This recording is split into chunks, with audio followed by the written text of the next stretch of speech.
Welcome lovers, welcome to physics lover YouTube channel. Integration हम पढ़ रहे थे। इंटीग्रेशन में अब हम आगे बढ़ते हैं। हमारा नेक्स्ट टॉपिक है इंटीग्रेशन यूजिंग ट्रिग्नोमेट्रिक आइडेंटिटीज। अभी तक हमने इंटीग्रेशन बाय सब्स्टिट्यूशन पढ़ लिया था, उसके कुछ एग्जांपल्स देख लिए थे। आगे चल के मैं आपके लिए और अच्छे एग्जांपल लेके आऊंगा, लेकिन उससे पहले मैं आपके लिए करवा रहा हूँ इंटीग्रेशन यूजिंग ट्रिग्नोमेट्रिक आइडेंटिटीज। यहाँ पर हम किसी भी ट्रिग्नोमेट्रिक फंक्शन को सॉल्व करेंगे यूजिंग ट्रिग्नोमेट्रिक आइडेंटिटीज। जैसे कि यहाँ पर देखिए आपके सामने cos square is a trigonometric function, sin 2x cos 3x, इस प्रकार के आपके सामने ट्रिग्नोमेट्रिक फंक्शन दिए होंगे और हमें इनको सॉल्व करना होगा। तो डायरेक्टली मैं क्वेश्चन से स्टार्ट करता हूँ, कोई थ्योरी वगैरह नहीं होती स्पेशली, हर क्वेश्चन में अपने में एक कॉन्सेप्ट होता है। तो देखिए स्टार्ट करते हैं। सबसे पहला आपको क्वेश्चन दिया हुआ है, we have to find the integration of cos square x dx। ठीक है, हमें देखिए cos स्क्वायर x का इंटीग्रेशन नहीं पता, लेकिन यदि यहाँ पर cos x होता उसका तो इंटीग्रेशन पता है ना अपने को। तो हम यहाँ पर बताइए कि cos स्क्वायर x और cos x या फिर cos के टर्म में जहाँ पर स्क्वायर में आया है ना, रिलेशन क्या होता है। तो आपको ये रिलेशन याद होगा ना, आपने रिलेशन पढ़ा होगा basically. cos 2x is equal to क्या होता है, cos 2x is equal to होता है 2 cos स्क्वायर x माइनस 1। ये आपने रिलेशन अवश्य पढ़ा होगा। तो यहाँ से आपका हो जाएगा cos square x is equal to cos 2x plus 1 divide by 2। ठीक है, ये होता है ना, बताइए cos स्क्वायर x को क्या मैं ऐसे लिख सकता हूँ? हाँ लिख सकता हूँ, क्योंकि हमें ये इंटीग्रेशन याद है। इसका मतलब ये कि cos स्क्वायर x की जगह आप लिखेंगे यहाँ पर cos 2x plus 1 divide by 2 with respect to dx। Okay, ये हमने लिख दिया। तो चलिए आप यहाँ से क्या हो जाएगा, ये हो जाएगा cos 2x 1/2 is a constant, उसको बाहर निकाल लीजिए with respect to dx plus 1/2 integration 1 dx। ये समझ में आया? ये दोनों देखिए दोनों समीशन में थे, हमने इनको अलग अलग कर दिया। 1/2 को मैंने बाहर लिया था, दोनों के साथ मल्टीप्लाई होगा। यहाँ तक मेरे ख्याल से आपको समझ में आ गया होगा। तो बताइए अब यहाँ पर क्या बन के आएगा ये आपको बताइए cos 2x का जो इंटीग्रेशन होता है वो क्या होता है। cos 2x का इंटीग्रेशन क्या हो जाएगा, sin 2x डिवाइड बाय 2। अभी लास्ट हमने लेक्चर में बताया था कि सब्स्टिट्यूशन मेथड। यहाँ पर देखिए 2x है, 2x को यदि हम cos 2x को सॉल्व करेंगे सब्स्टिट्यूशन मेथड की मदद से, तो यहाँ पे आ जाएगा cos 2x का इंटीग्रेशन होता है sin 2x डिवाइड बाय 2। जो भी x के साथ कांस्टेंट मल्टीप्लाई होगा है ना, वो यहाँ पर आपके सामने नीचे आ जाएगा। ऐसे भी डायरेक्ट याद कर सकते, कोई बड़ी बात नहीं है। यहाँ पर देखिए क्या हो जाएगा 1/2। 1 का इंटीग्रेशन क्या होता है, x की पावर 1 को क्या लिख सकते हैं, x की power 0 plus 0 plus 1 divide bye 0 plus 1। इसका मतलब ये है कि यहाँ पर क्या आ जाएगा डायरेक्टली x, और आपको साथ में c भी लिखना होगा। c क्यों लिखते हैं आपको ये पता ही होगा बेसिकली, c हम क्यों लिख रहे होते हैं। ठीक है, पहले भी हम डिस्कस कर चुके हैं। c इसलिए लिखते हैं क्योंकि इसका डिफरेंशिएशन करोगे तो ये बन के आएगा आपके सामने, ये वाला। हाँ, ये बन के आएगा। यदि आप इसको डिफरेंशिएशन करोगे तो c जो है वो एक कांस्टेंट है। तो हमें देखिए नहीं पता कि यहाँ पर कोई कांस्टेंट था या नहीं, इसीलिए हम यहाँ पर c लिख रहे होते हैं। चलिए दूसरा हम क्वेश्चन सॉल्व करते हैं। तब तक आप दूसरा सोचिए, तब तक मैं रेस कर रहा हूँ। इस वाले क्वेश्चन को आप सोचिए कैसे करना है। देखिए यहाँ पर साइन का फंक्शन है, कॉस का फंक्शन है, आपस में मल्टीप्लाई है। आपने ट्रिग्नोमेट्रिक आइडेंटिटीज में ट्रिग्नोमेट्रिक काफी सारे फॉर्मूले जरूर पढ़े होंगे आपने। तो sin x into cos X का फॉर्मूला क्या होता है बताइए। sin x into cos Y का फॉर्मूला क्या होता है। तो वो होता है आपके सामने 1/2, यदि मैं बोलूं sin x into cos Y का जो फॉर्मूला होता है वो होता है 1/2 sin x plus Y minus of sin x minus 1। ये होता है ना फॉर्मूला। एक बार आप देखिए सर, यहाँ पे आपको cos पता है, ठीक, यहाँ पे cos आएगा। Okay, this is a formula. तो यहाँ पर x की वैल्यू क्या है, वो है 2x, y की वैल्यू क्या है, तो ये x रख दीजिए, बहुत सिंपल है। रख देते हैं हम यहाँ पर x की जगह रख देंगे 2x और y की जगह रख देंगे 3x रख देंगे। तो बताइए यहाँ पर जो इंटीग्रेशन है वो क्या बन के आएगा। तो integration of sin 2x cos 3x with respect to dx को हम लिख सकते हैं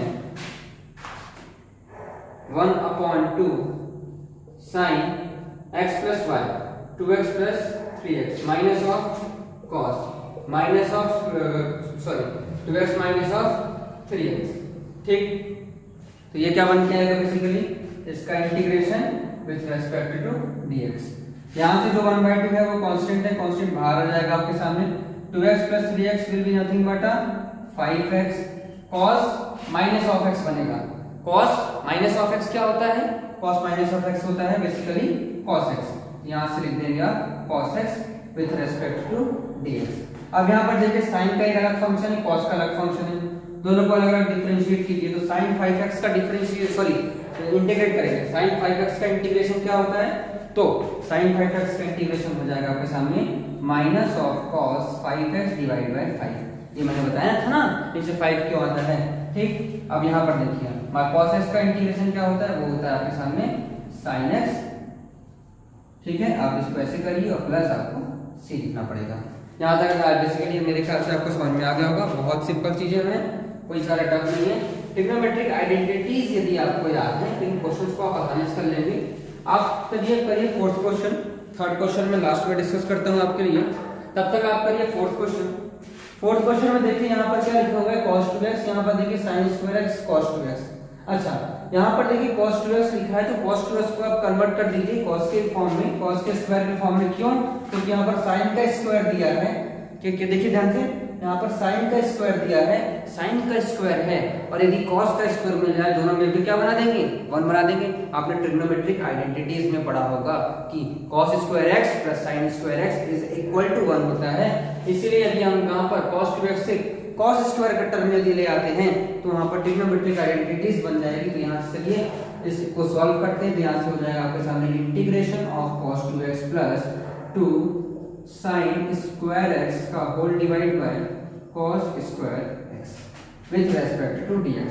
अच्छा cos 2x का फॉर्मूला क्या होता है? वो होता है 2 cos square x minus 1 plus 2 sin square x का whole divide by cos square x with respect to dx। ठीक, यहाँ से बताइए 2 cos square x plus 2 sin square x में तो क्या बना देगा? बना लेगा 2 माइनस 1। देखिए यहाँ पे माइनस 1 है तो माइनस 1 क्या बना देगा? Basically 1।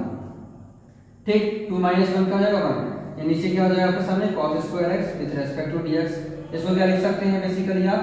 sec square x with respect to dx। तो integration of sec square x क्या होता है? जल्दी बताइए, आपने पढ़ा होगा integration of sec square x। अच्छा ये बताइए कि sec स्क्वायर x इसका डिफरेंशिएशन होता है, ये तो याद होगा ना कि 10x का जब डिफरेंशिएशन होता है वो sec स्क्वायर x होता है। तो इसका उल्टा करो तो sec स्क्वायर x का इंटीग्रेशन क्या हो जाएगा? वो आपके सामने हो जाएगा बेसिकली 10x और साथ में लिखना पड़ेगा c को लिखना पड़ेगा। इस फंक्शन को पकड़िए, इस फंक्शन को पकड़िए 10x प्लस c को, c कांस्टेंट है तो 10x का डिफरेंशिएशन क्या होता है? sec स्क्वायर x और कांस्टेंट का डिफरेंशिएशन 0 देखिए इस इक्वल आ रहा है तो हमने इसका इंटीग्रेट कर दिया था। ठीक है, तो ये बहुत ही बेसिकली बहुत सिंपल था। इसको याद रखिएगा बेसिकली आपको कि ट्रिग्नोमेट्रिक आइडेंटिटीज कैसे लगाते हैं। फॉर्म देखिए आपको देखते ही दिख जाएगा। यहाँ पर cos स्क्वायर दिया था, यहाँ पर तो cos स्क्वायर दिया था तो आपने यहाँ पे क्या लिख दिया था बेसिकली? यहाँ पर cos 2x लिखा था ताकि हमारा आसानी से बन जाए। ठीक, यहाँ पर देखिए sin x into cos y दिया था, sin x into cos y के टर्म में वो फॉर्मूला लगा दिया। इस वाले में देखिए sin स्क्वायर x ऊपर मिल रहा था, बोला कि भाई cos स्क्वायर x मिल जाए तो 1 बन जाए। तो ऐसे आपको एक विजन लेके चलना होगा, विजन लेके चलेंगे तो बड़ी आसानी से हो जाएगा। चलिए नेक्स्ट देखते हैं हम। नेक्स्ट मैंने बात की थी थर्ड क्वेश्चन आप लेट कर दीजिए। उसके देखिए कॉन्सेप्ट क्या है, कॉन्सेप्ट में आपको नोट लिख के फॉर्म में लिख के दिया है। यदि डिनोमिनेटर में दोनों फंक्शन साइन या कॉस के हैं, और साइन या कॉस मतलब दोनों साइन के हैं या तो दोनों कॉस के हैं, तो multiply and divide by sign of difference of angle between them. ये लाइन याद रखना है। दूसरा नोट ये है कि यदि डिनोमिनेटर में साइन, एक साइन का एंगल है दूसरा कॉस का है ना, एक साइन का फंक्शन है दूसरा कॉस का फंक्शन है, तो multiply denominator and numerator by cos of difference of angle between them. ठीक, इसमें हम एक क्वेश्चन करते हैं। बेसिकली क्वेश्चन आपके सामने क्या दिया हुआ है? इंटीग्रेशन ऑफ साइन इंटीग्रेशन, ठीक है, क्वेश्चन बेसिकली आपको दिया है dx upon sine x plus beta sine x plus alpha. समझ में आ रहा है ना? ठीक है, यहाँ पर देखिए क्या दिया है कि दोनों ही फंक्शन साइन के, मतलब पहला वाला केस होगा दोनों फंक्शन साइन के हों या फिर दोनों फंक्शन कॉस के हों। दोनों फंक्शन साइन के क्या करेंगे? Sine of difference of angle between them से मल्टीप्लाई एंड डिवाइड कर देंगे। तो क्या करना है आपको? Sine of difference of angle between them, sine of difference of x plus beta minus of, यहाँ पर देखिए x plus beta minus of x plus alpha. देखिए मैंने वही किया है, sine of difference of angle between them. देखिए यहाँ पर क्या है, दोनों के जो एंगल है उनके एंगल का डिफरेंस मल्टीप्लाई करना है और डिवाइड करना है। मैंने डिवाइड कर दिया और मल्टीप्लाई कर दिया। Similarly sign of x plus beta minus of x plus alpha. Okay, ये हो गया। ठीक, अब आपको क्या करना है, इस स्टेप के बाद यहाँ पर मेरे ख्याल से आप इसको नोट कर लीजिए। ठीक है, इस स्टेप के बाद देखिए आपको क्या करना है, बेसिकली नीचे वाले को बाहर निकालेंगे। बाहर कैसे निकलेगा, यहाँ पर देखिए बेसिकली x प्लस बीटा दिया है और x प्लस अल्फा दिया है, तो यहाँ से x से x कैंसिल हो जाएगा, क्या बन जाएगा बीटा माइनस अल्फा। तो यहाँ से देखिए बीटा माइनस अल्फा बन के आएगा। तो आपको क्या करना है, यहाँ पर 1 upon sine beta minus alpha बाहर आ जाएगा, because this is a constant. ऊपर वाले को सेपरेट नहीं करना, ऊपर वाले को एक्सपांड करना है। ऊपर वाले क्या करना है, बेसिकली आपको ऊपर वाले को एक्सपांड करना है। तो बताइए साइन a माइनस बी क्या होता है, sine a cos b minus cos a sine b, ये होता है ना, आपने पढ़ा ही होगा। यहाँ से क्या हो जाएगा, basically sine a minus B, sine a minus B का फॉर्मूला लगाइए, sine a cos b x minus plus alpha minus of, यहाँ से क्या हो जाएगा basically cos a cos s plus beta sine x plus alpha का whole divide by, नीचे क्या डिवीजन में है, sine x plus beta sine x plus alpha with respect to dx। ठीक, यहां तक आपको समझ में आ गया होगा। मैं ऊपर वाले टर्म को मिटा रहा हूं, यहां से इसको आप नोट डाउन कर लीजिएगा। ठीक है, आप उसे नोट डाउन कर लीजिएगा बेसिकली बैक जाके। यहां से देखिए क्या हो जाएगा, अब इन दोनों को अलग कर दीजिए, एक बार इसको इसके साथ, एक बार इसको उसके साथ। तो बताइए क्या बन के आएगा, यहाँ पर मेरे साथ देखिए sine x plus beta sine x plus beta, यहाँ पर क्या बन जाएगा, यहाँ से cos x प्लस बीटा का whole divide by sine x plus x plus alpha, ये x प्लस अल्फा है divide by x plus alpha minus of integration.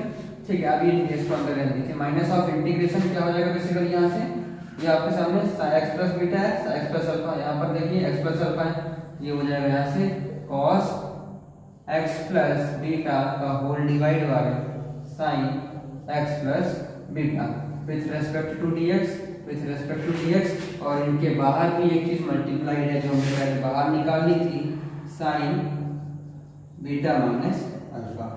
ठीक है, इसके बाद बताइए क्या होगा, इसके बाद और सिंपल क्वेश्चन है, ये कॉट के टर्म में हो जाएगा और कॉट का हमें इंटीग्रेशन मालूम है।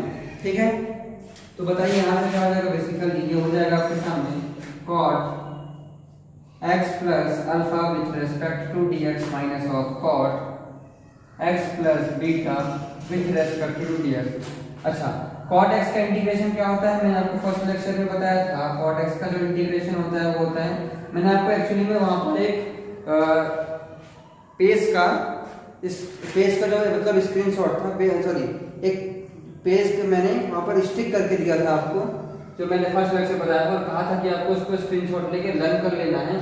तो आई होप आप सभी ने लर्न कर लिया होगा एक गुड बॉय की तरह। तो यहाँ से बेसिकली cot x का इंटीग्रेशन क्या होता है, cot x प्लस अल्फा का इंटीग्रेशन होता है basically ln of sine x plus alpha minus of ln x plus beta.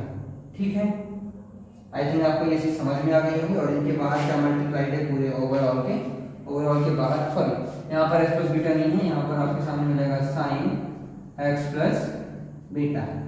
ठीक, और इनके जो ओवरऑल में क्या मल्टीप्लाइड है, ओवरऑल में मल्टीप्लाइड है यहाँ पर 1 upon sine beta minus alpha. ठीक है, बहुत सिंपल क्वेश्चन है। जो मैंने दो नोट लिखवाए हैं उनको याद रखिएगा। इस टाइप के जो इस कॉन्सेप्ट से आपके जेईई में इसमें काफी बार क्वेश्चन पूछे गए हैं। इस सिंगल कॉन्सेप्ट से काफी बार क्वेश्चन पूछे जा सकते हैं और चांसेस भी हैं इस कॉन्सेप्ट में आपके पेपर में क्वेश्चन आए। तो आप इन दोनों नोट को याद रखिएगा। सारे एनसीईआरटी के सारे एग्जांपल जो इंटीग्रेशन यूजिंग ट्रिग्नोमेट्रिक आइडेंटिटीज के एग्जांपल्स हैं, सारे क्वेश्चंस एक्सरसाइज के आप उनको लगाइए और जो भी डाउट आता है आपको वो आप मुझसे पूछ सकते हैं। Thank you lovers.